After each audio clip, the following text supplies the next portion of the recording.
আসসালামু আলাইকুম রহমতুল্লাহ। কুমিল্লার মুরাদনগর বাংলাদেশের সবচেয়ে নিকৃষ্ট বর্বর হীন মানসিকতার নিচু মানসিকতার লোকজন বসবাস করে, অথচ সেখানে এখন বাংলাদেশ সরকারের একজন গুরুত্বপূর্ণ উপদেষ্টার বাড়ি। সেখানে একের পর এক প্রথম কয়েকটা ঘটনা পরপর বলি। প্রথম, দরজা ভেঙে এক হিন্দু নারীকে ধর্ষণ, সেটার ভিডিও করে আবার ছড়িয়ে দেওয়া।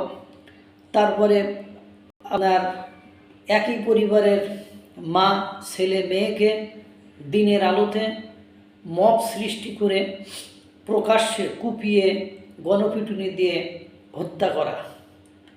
এরপরে ওই উপদেষ্টার বাবার বিরুদ্ধে বড় বড় আপনার অভিযোগ সামনে আসা। সেসব অভিযোগগুলো সামনে আসার পরে একজন কিভাবে উপদেষ্টা থাকতে পারে যদি বিন্দু পরিমাণ নৈতিকতা বোধ থাকে, তাহলে সেটা সম্ভব নয়। কিন্তু তারপরও থাকছে। সেই শুরু থেকে আজ পর্যন্ত একের পর এক অঘটন ঘটিয়ে যাচ্ছে। হেলিকপ্টার থেকে শুরু করে মনে করে যেখানে এখতিয়ার নেই সেখানে যার কাজ যার করার কথা সে না করে অন্য ব্যক্তি করা, সেই সবই একের পর এক করে যাচ্ছে। তার এপিএস একের পর এক একজন বাদ যায় কোটি কোটি টাকা দুর্নীতির জন্য, আর একজন আসে সেও কোটি কোটি টাকা দুর্নীতি, নিয়োগ বাণিজ্য, বদলি বাণিজ্য এইসব নিয়ে পড়ে থাকে এবং সেখানে তার ইনভলভমেন্টও যুক্ত থাকে। তার বাপের ডনগিরি সেটা চলতে থাকে।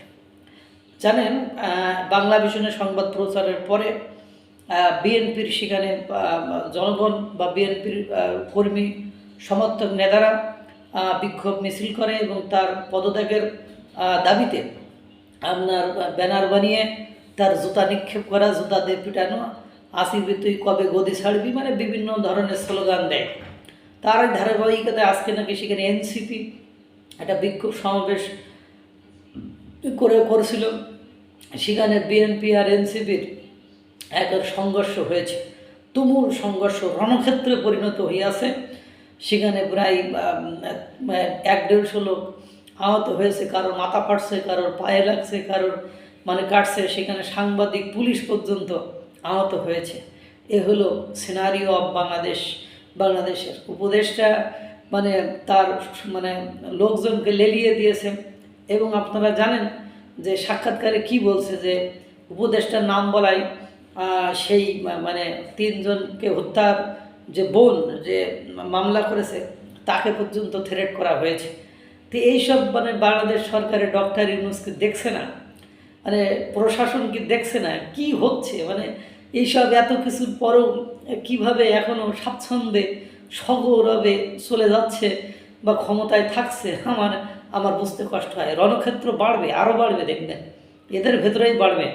যা শুরু হয়েছে আজ কদিন, একের পর এক ঝুট ঝামেলা, মারামারি, কাটাকাটি, ছিঁড়াছিঁড়ি, বাংলাদেশকে বাংলাদেশ মনে হচ্ছে না, মনে হচ্ছে আমরা একটা উচ্ছৃঙ্খল রাষ্ট্রে বসবাস করছে।